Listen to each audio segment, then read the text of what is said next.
According to science, 10 out of 10 men have feelings. But some men find it hard to talk about those feelings. Things like anger, relationships, substance abuse, stress, and more. That's why Man Therapy created a manly mental health assessment that doesn't require words, only bullets.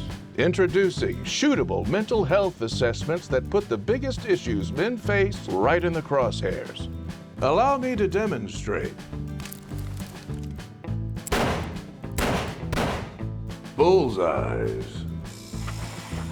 If your results look any different from mine or you're just feeling off target, Man Therapy can help.